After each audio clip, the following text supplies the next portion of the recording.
Dhe dita e katërt është dita e qefit. Dita e katërt ka me fillu para se me përfundu edhe një aktivitet që vazhdon mas kësajna. Është aktiviteti ku gratë, realisht vajzat e reja, të cilat kanë pas interesim fuqizim politik, kanë me u taku me institucione shtetërore. Kështu që do të takohen do të njohen pak ma shumë me Kuvendin e Republikës së Kosovës, do të njohen ma shumë me deputet dhe mundësit cilat mundin me ofru edhe këta si deputet, njohurit cilat mundin me ofru për këto vajzat cilat kanë interesim për fuqizim politik. Po në të njëjtin kohë jemi edhe në pritje që me u realizu edhe një takim të presidenca që thjesht gratë ose vajzat e reja cilat kanë pas interesim për politikë me po pak a shumë se qysh funksionon një institucion kaq i lartë edhe në këtë rast presidenca. Kështu që do të ketë aktivitete mas aktivitete që sidomos kjo ditë ka me qenë kogja e ngarkume të bazu në aktivitete që i kemi planifiku. Edhe me kaq përfundon dita e treta, mas ne i vazhdojmë me ditën e katërt. Dita e katërt është me fëmi, po është me qeft, ashtu që edhe e ke thonë. Fillon në ora 11 ku fëmit e ndryshëm, të komuniteteve të ndryshëm, do të bashkohen në Gërmia Park. Kështu që në Gërmi do të organizojmë Running with Colors, ose vrapim me ngjyra, ku fëmijët do të kenë një start edhe një finish, ku do të realizojnë një vrapim, i cili nuk ka me qenë shumë i gjatë, po thjesht ka me qenë një simbolizim i festivalit multikulturor, ku do të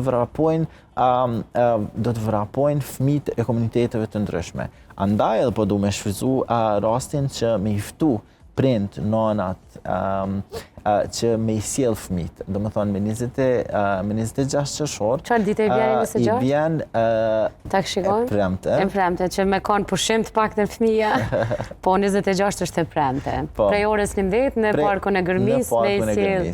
Po, të gjithë është aktivitet shumë i hapur, kështu që fëmijët do të kenë ushqime, pije, do të kenë disa begja me cilat do të vrapojnë, edhe do të kenë mundësi me fitu vendin e parë, dytin ose të tretin. Kështu që do të jetë një aktivitet shumë interesant, ku do të kemi edhe përfshirje prej federatës së futbollit, futbollerë të cilët janë të njohur në kombëtarin tonë, edhe do t'i mirëpresin, do të vrapojnë bashkarisht, edhe në momentin që mbrin të finishe, edhe fëmijët cilët e fitojnë vendin e parë, dytë ose të tretë, do të marrin një çmim shumë simbolik, por i cili do të identifikoj fitoren e tyre. Kështu që do të jetë një aktivitet shumë interesant për fëmijë, po më pas do të vazhdoj aktiviteti. Normalisht do të kemi sportet të ndryshme, ping-pong, volejboll, se çka do që kanë interesim fëmijët, me u bashku përmes ngjyrave, me lujt lojra të ndryshme, edhe thjesht me festu bashkëjetesën me të gjitha komunitetet cilat ekzistojnë në Kosovë. Mosha s'është e kufizuar? Nuk është e kufizuar, mundin me marrë pjesë fëmijët prej moshës